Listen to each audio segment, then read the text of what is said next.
Hi all, my name is Darren Mohammed and today my group and I, Group 4, better known as the South Group, will be doing a video presentation on GrowBox project for the University of Trinidad and Tobago. I will be covering the topic of the food importation bill. I would like to say in advance, our group member, Carrie Williams, is a bit ill, so hence she will not be a part of our introduction. In this video, we will cover the purpose of a GrowBox, the food importation bill, our method how we went about this project, explanation of what is a home garden, in this case a GrowBox, the crops used in the project and why, how to develop and maintain our GrowBox, and a design that is catered for the differently abled. My name is Anuja Bal and I will be doing number 1, the purpose of your project. Good day, my name is Kevin Prasad and the following is a methodology of how we went about this project. Good day, my name is Vikas Suraj and today I'll be presenting the types of plants that we choose to put in our GrowBox. My name is Justin Raghunanan and I will be going through the instructions that we use to build our GrowBox project and some improvements that can be made. Good day, I am Yatran Batiste and I will be discussing how our design is both innovative and caters to the needs of the differently abled. My name is Donald Batiste and I would be presenting information based on plant nutrients and management. What is the purpose of this project? Imagine growing your own fresh vegetables right at home, saving money, eating healthier, and making a difference in your community. What's our GrowBox project about? With simple tools and a little guidance, anyone can create a home garden, reduce their grocery bill, and rely on less important food. Plus, our designs are built with everyone in mind, ensuring they are easy to use and accessible for all. It's not just about plants. It's about empowering people to live sustainably and take control of their food. Hi all, Darren here again. So I will be covering relevant information regarding the food importation bill. So Trinidad and Tobago spends over 4 billion annually on food imports, which is quite a lot. Much of which consists of processed foods and items that could be substituted with locally grown produce. This heavy reliance on imports strains the country's foreign exchange reserves and makes the economy vulnerable to the global market fluctuations. So what are the impacts on the economy? With our ongoing foreign exchange crisis, the demand for currency to purchase food competes with other critical imports such as medical supplies. So if we could cut down on the amount of foreign exchange, we can actually put that into other sectors of work that could help our country. So as foreign exchange becomes more scarce, the prices of food will rise, leading to inflation. So this causes a lost opportunity in agriculture. Investing in local agriculture could reduce the reliance on the import and create jobs. Currently, only a small percentage of our national budget supports agriculture, despite their potential to improve our food security here in Trinidad and Tobago. So what are the impacts on the community? So some of the impacts on the community are a higher cost of living. So imported food tend to be more expensive due to shipping and fluctuation in exchange rates. Families are spending more on essentials, leaving less disposable income for other needs. The health impacts. Many imported foods are highly processed and less nutritious compared with freshly grown locally produced. A shift in local sourced food can promote healthier eating habits as well. Some solutions to this: a GrowBox project or a home garden. So In this video, we encourage individuals to grow their own food, which reduces the dependency of imports and save money at the same time. Overall, reducing Trinidad and Tobago food's importation bill isn't only about saving money, it's about fostering resilience, supporting local farmers, and ensuring families have accessible and affordable nutritious food. Home gardening and innovative agricultural solutions like a GrowBox project are simple yet impactful step forward to achieving these goals.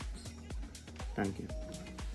The final design of the GrowBox was guided by a few critical factors, supported by insight gathered from a questionnaire. The primary objectives were to create a GrowBox that was cost-effective using mainly recycled material, large enough to support a soil volume required for various crops, and easy to construct without the need for specialized tools. These criteria ensured the GrowBox would be accessible, practical, and versatile. The questionnaires revealed that the largest group interested in building their own GrowBox was individuals aged 18 to 30 years, indicating a younger, resourceful, and able-bodied demographic. The data also showed strong interest in GrowBox, with 27% of respondents being very interested, providing motivation to proceed with offering GrowBox solutions. This confirmed the viability of the project and the demand for such designs within the community. The analysis highlighted the practicality and appeal of the GrowBox concept, aligning with the need and interests of the target audience. What is a home garden? A home garden is your personal space for growing fresh, healthy food right at home. Whether it's a small corner in your backyard or even a few pots on your balcony, home gardening allows you to grow vegetables, herbs, and fruits with minimal effort. The best part?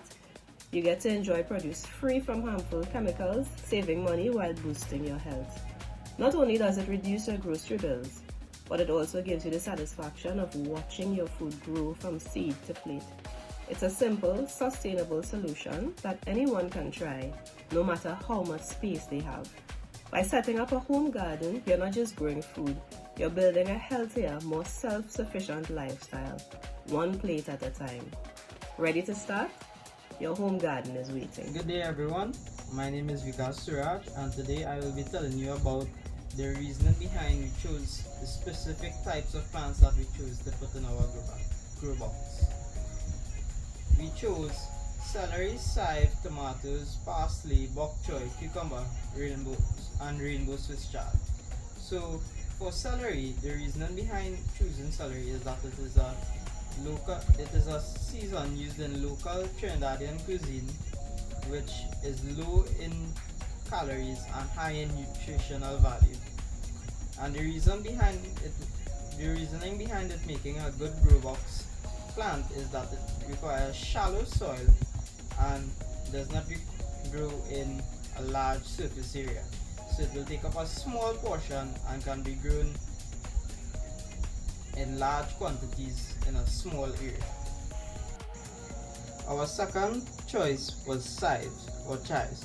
Also used in Trinidadian cuisine, a local seasoning high in nutritional value and low in caloric intake, is also very much similar to celery in that it uses a small surface area and can be grown in large quantities in a shallow trough. So that is why we chose it for our GrowBox.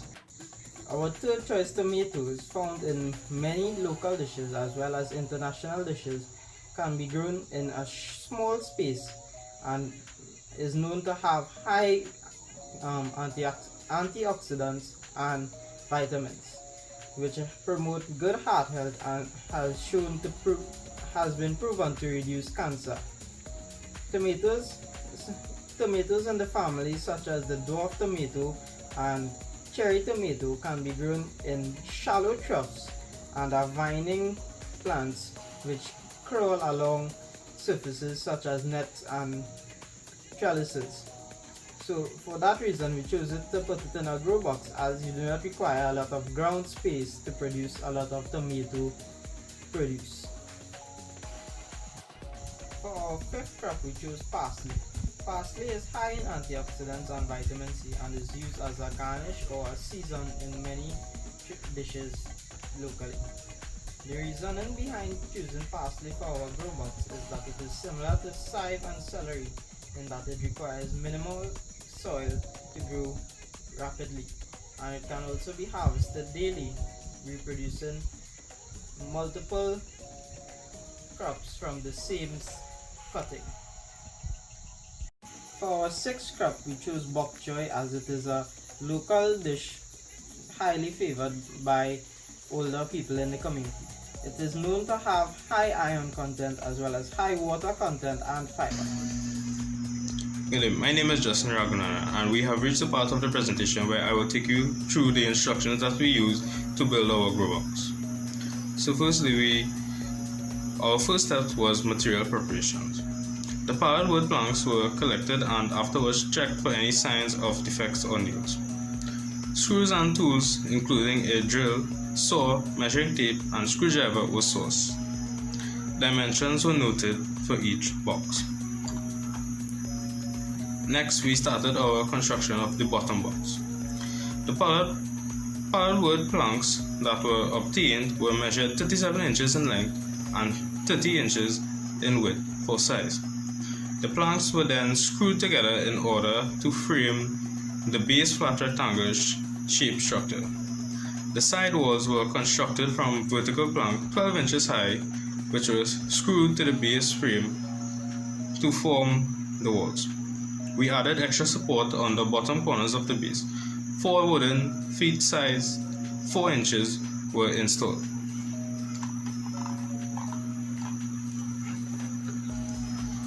Then we started the construction of our second box.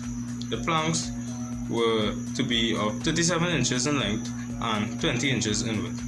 For the construction of the rectangular base frame, these planks were placed closely together and screwed. To the frame size wall, 9 inches in height, were cut and screwed. An extra 13-inch high wooden stand was made from the other 2 planks and placed underneath the second box. The second box was fastened to this stand for stability by screwing it into position. For our top box constructions, pallet wood planks were sawn to dimensions 37 inches in length and 12 inches in width. The rectangular deep base frame was then fabricated and, if necessary, additional screws were used to support it. The side walls were then cut at a height of 9 inches above the base and screwed into place. The top box has a wooden stand measured 22 inches in height to support it. The top box was then fitted onto the stand and made firm.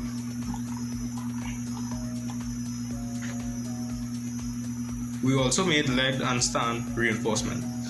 These wooden feet and stands were strengthened with cross members in order to provide additional support. Through joining points, the screws were tightened so that the structure would not wobble. And for our final touches, the surface of the wood was smoothened where there were rough edges to eliminate sharp edges where some cuts could lead to injuries. The structure integrity was ensured and it was readily shifted to the desired place. Here are several ways that we can improve our design of our GrowBox. So firstly, material improvements. We can use treated or sealed wood.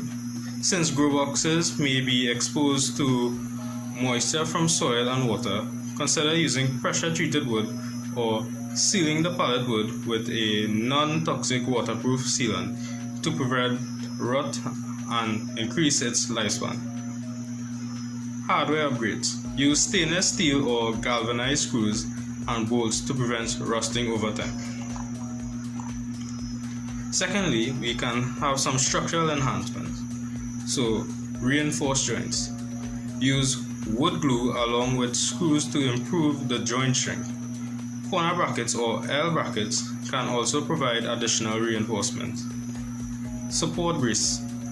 Install diagonal braces on the stand and legs to ensure stability, especially for taller structures. Weight distribution. Ensure the base box is well supported by checking the weight capacity of the legs and distributing weight evenly. And finally, aesthetic improvements. Paint or stain. Apply outdoor paint or stain to improve the visual appeal and protect against weathering. Decorative features. Add embellishments like carved edges or wooden lattice on the side for a more attractive appearance. These enhancements will result in a GrowBox that is more durable, practical, visually pleasing, and user-friendly. Thank you. The GrowBox design demonstrates innovation and inclusivity by using recycled materials, a multi-level structure, and accessible heights to cater to differently abled individuals.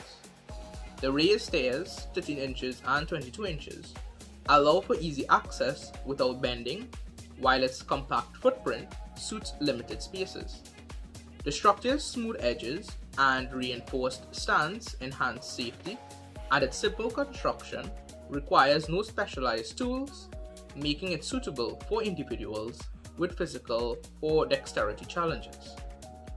Additional features like adjustable heights, wheels for mobility, or automated watering systems could further enhance accessibility. This design effectively balances sustainability, functionality, and inclusivity for all users. My name is Daniel Baptiste and I will be presenting information on plant nutrients and management. The GrowBox design supports effective nutrient management and ensures healthy plant growth. Essential macronutrients such as nitrogen, phosphorus, and potassium are vital for plant development. Nitrogen promotes leafy growth, essential for crops like lettuce and parsley, while phosphorus supports root and flower formation, ideal for tomatoes and cucumbers. Potassium improves overall plant health and disease resistance. Micronutrients like iron and magnesium are critical for chlorophyll production and photosynthesis.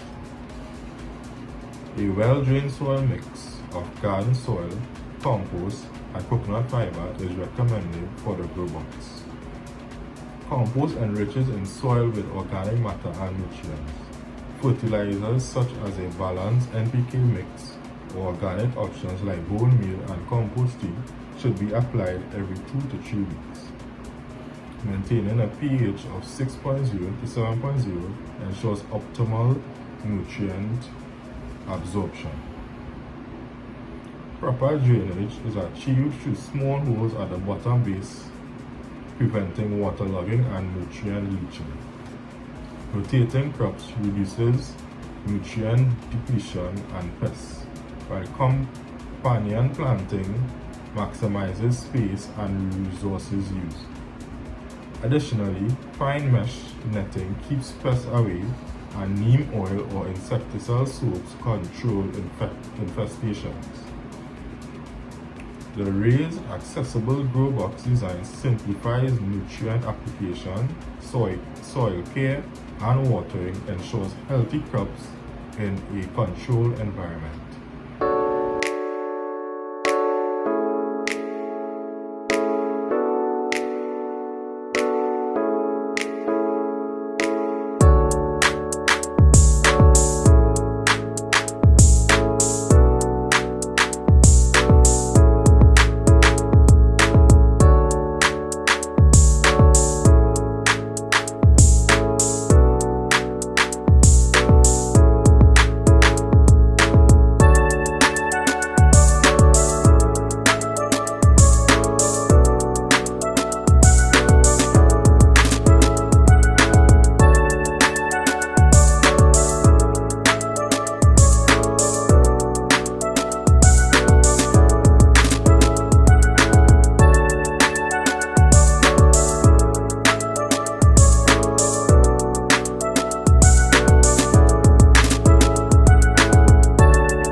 all did as well. We learned to work together as a team, we learned to plant our own produce, and the process was overall amazing. So this is the GrowBox. This is the progress that it has made, and I hope you all enjoy and know that organic is the way. Thank you.